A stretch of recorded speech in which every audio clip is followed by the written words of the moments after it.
Ladies and gentlemen, thank you for the very close attention that you have given to the facts, the testimony that we have presented in the court here. We have shown that young Robert Ramirez did suffer terrible injuries at the hands of Officer Waldman, who shot him in the back. That gunshot resulted in his near death. Coma of 2 months, bullet that needed to be extracted from the side of his heart, the loss of over 2 quarts of blood pumped from his lung once he got to the hospital, not even including the loss of blood that he had bleeding profusely next to the car, as Sergeant Sloan had testified. That his convalescence was a long one. And at the end of the 2 months, now that he has been released from the hospital, he is no longer able to engage in the construction craft talents that he had been able to perform prior to his being shot. There is no assurance that he will ever fully recover from the injuries. So we have large medical bills. We have lost wages. We have the humiliation that he underwent.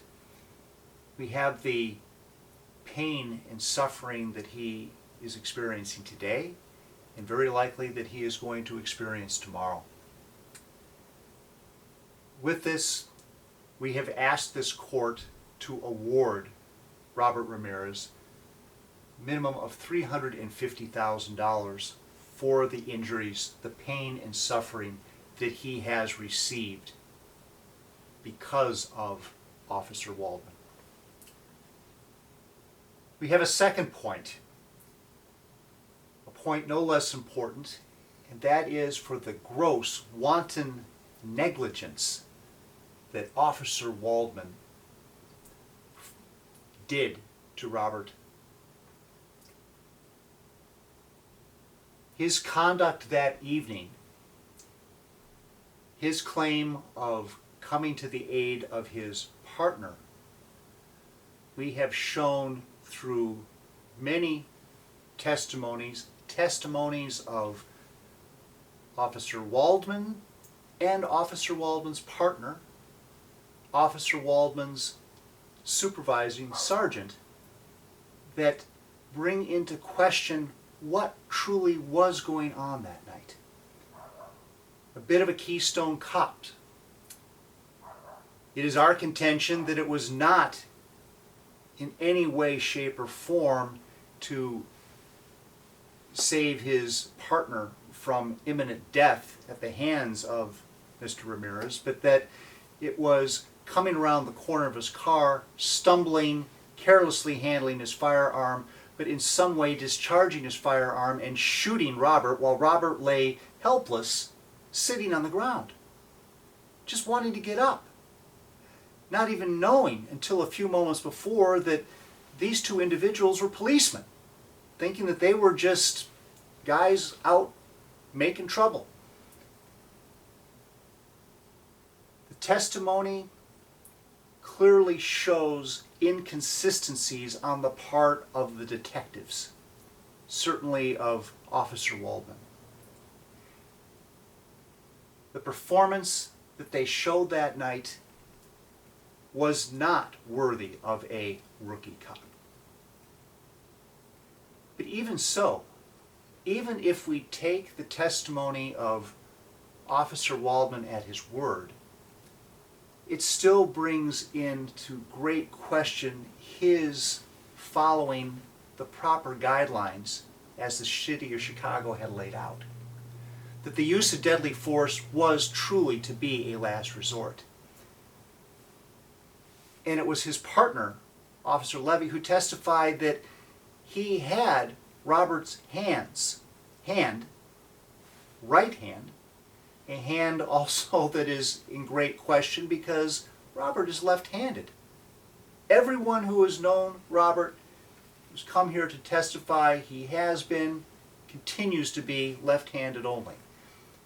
But yet in this fabricated story of Waldman and Levy, Levy had his right arm the arm claimed to be bearing the knife that never had any fingerprints of Robert on it, that he had both his hands on the hand and arm, the right hand of Robert, a grip that was the best grip of his life.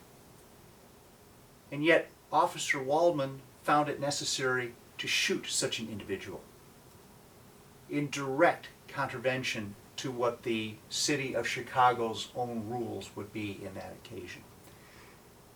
Officer Waldman says the hand was going up. The hand was going up, again by the testimony of Officer Levy, because he had his hands on Robert and was pushing it up. The excuse of being in a position having to use deadly force upon Robert just doesn't wash. But it doesn't wash on many things. It doesn't wash on the recall that is supposed to be such a prowess of detectives. And yet so many items here in this trial that you heard, they were scrambling for answers. They did not know. They did not understand. This cover-up, this betrayal of our police officers on us, this society, is one that needs to be addressed here. And I would ask that you would find Officer Waldman and his employer, the city of Chicago, liable for the torts against Robert and to be liable for the injuries sustained by Chicago, the injuries sustained by Robert Ramirez for the actions of Officer Waldman, again employed by the city of Chicago. Thank you very much.